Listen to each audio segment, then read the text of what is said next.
कि जब ये वाकया गुल प्लाजा का हुआ, इंसान जल रहे थे, आग के शोले बुलंद हो रहे थे, कोई पूछने वाला नहीं था, तो फिर हमने देखा कि इस शहर का जो मेयर था वो भी 23 घंटे बाद पहुंचा था।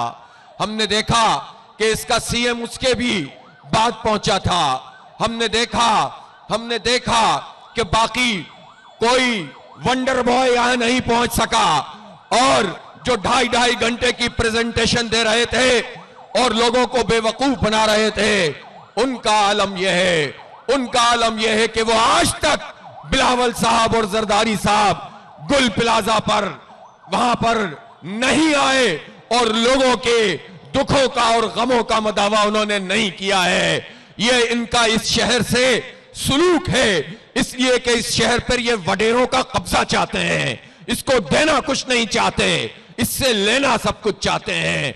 लेकिन मैं ये पूछना चाहता हूं, मैं वजीर आजम साहब से पूछना चाहता हूं, शहबाज शरीफ साहब, आप ये बताइए कि इस गए गुजरे दौर में, इन गए गुजरे हालात में, ये शहर कराची आपको 42% इनकम टैक्स देता है, 54% एक्सपोर्ट यहां से होती है, 60% से ज्यादा रेवेन्यू जनरेट करके देता है।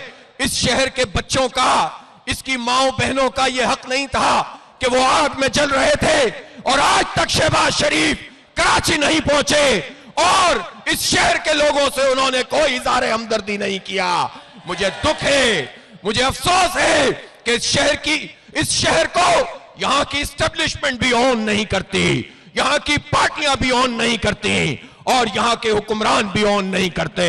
और फिर होता यह है कि जब लोग जल रहे होते हैं, गटर में गिर रहे होते हैं, ट्रालों के नीचे कुचले जा रहे होते हैं, तो फिर वही पीपल्स पार्टी, वही एमक्यूएम नूरा कुश्ती शुरू कर देती है।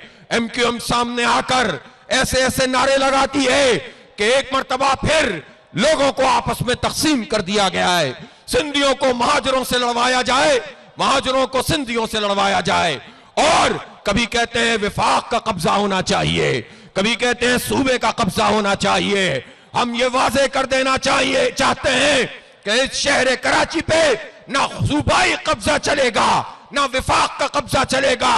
इस शहर को आइन के मुताबिक इसकी हुकूमत चाहिए, सिटी हुकूमत चाहिए, बाइख्तियार हुकूमत चाहिए।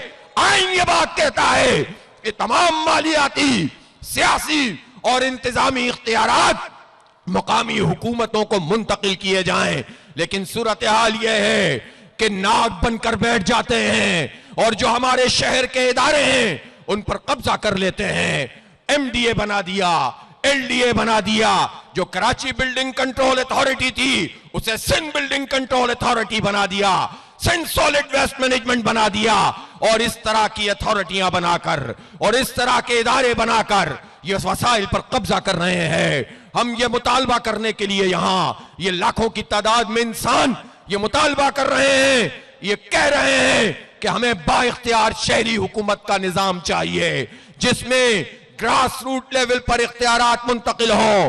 क्या तमाशा है कि टाउन का चेयरमैन भी मुंतखब हो, यूसी का चेयरमैन भी मुंतखब हो, लेकिन ना वो पानी के लिए कुछ कर सकता हो, ना सीवरेज के लिए कुछ कर सकता हो, ना गटर का ढक्कन लगा सकता हो, ना कचरा उठा सकता हो, इसलिए कि वडेरों ने इस पर कब्जा करके रखा हुआ है, जागीरदारों ने इस पर कब्जा करके रखा हुआ है। एक भुट्टो खानदान और 40 वडेरे, ये पीपल्स पार्टी है जिसने पूरे सिंध को यरगमाल बनाया हुआ है।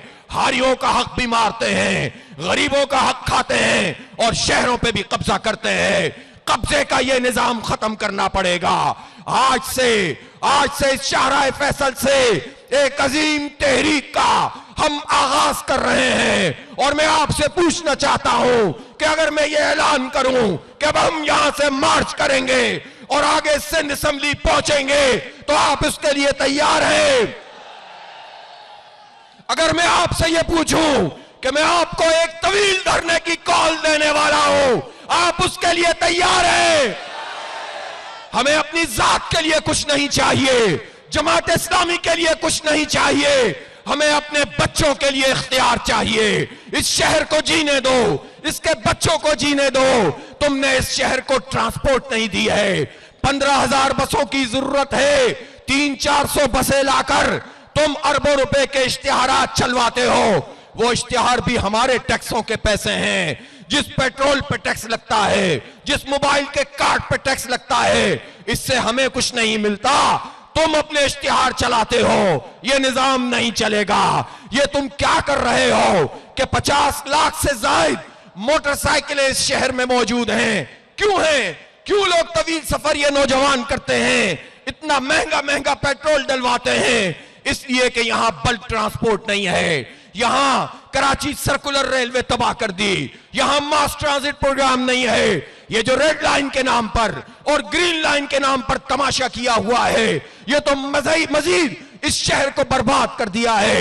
यहां तो सबवे होनी चाहिए, यहां अंडरग्राउंड ट्रेन होनी चाहिए, जिस तरह नेमतुल्लाह खान ने उस प्रोग्राम का ऐलान किया था। लेकिन एमक्यूएम और पीपल्स पार्टी ने इस शहर कराची को वो प्रोग्राम नहीं दिया, बल्कि उस पर डाका मारा।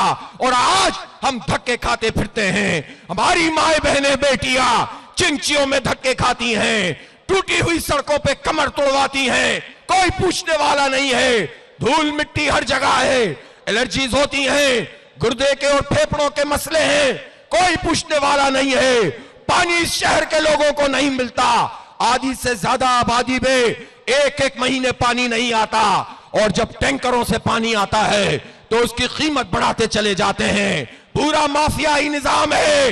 जरदारी हाउस तक पहुंचता है और जरदारी हाउस से कहां कहां जाता है। फॉर्म 47 इस बात का ऐलान कर रहा है कि यह पैसा सिर्फ जरदारी हाउस में नहीं रुकता, किसी और हाउस में भी जाता है। वरना ये डाकू मुसल्लत ना होते, वरना ये चोर मुसल्लत ना होते, वरना ये खाइन मुसल्लत ना होते, वरना ये हक पर डाका मारने वाले मुसल्लत ना होते। इसलिए जवाब उन लोगों को भी देना पड़ेगा जिन्होंने इनको हम पर मुसल्लत किया है। इस शहर के लोगों ने जमात इस्लामी को वोट दिया था कि मेयर जमात इस्लामी का होगा, हालात तब्दील हो जाएंगे और इस शहर का नक्शा बदल जाएगा।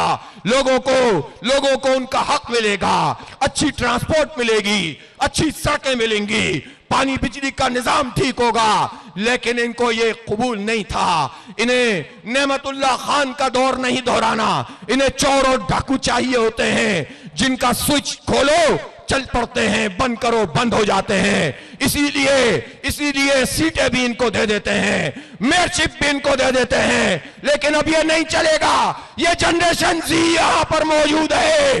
ये इंशाअल्लाह तुमसे अपना हक छीनेगी। और मैं सीएम साहब से भी कहना चाहता हूं और मेयर साहब से भी कहना चाहता हूं, खुद छोड़ना चाहते हो या जनरेशन जी की तहरीक के नतीजे में छोड़ के भागोगे, ये तुम्हारे ऊपर है। अच्छा तो यह है कि छोड़ दो जान हमारी, छोड़ दो इस सूबे की जान। 17 साल से खा रहे हो, जान छोड़ो हमारी, वरना अदम एतमाद की तहरीक पिलाएंगे और अवामी अदालत भी लगाएंगे और तुम्हें भागने पर मजबूर करेंगे इंशाअल्लाह। ये कब्जे का निजाम अब खत्म करना पड़ेगा। प्लॉटों पे तुम कब्जा करो, जमीनों पे तुम कब्जा करो, मेयरशिप पे तुम कब्जा करो, सूबाई सीटों पे तुम कब्जा करो, कौमी सीटों पे तुम कब्जा करो, इख्तिदार पे तुम कब्जा करो। यह कब्जे का निजाम अब नहीं चलेगा और तुम्हें छोड़ना पड़ेगा।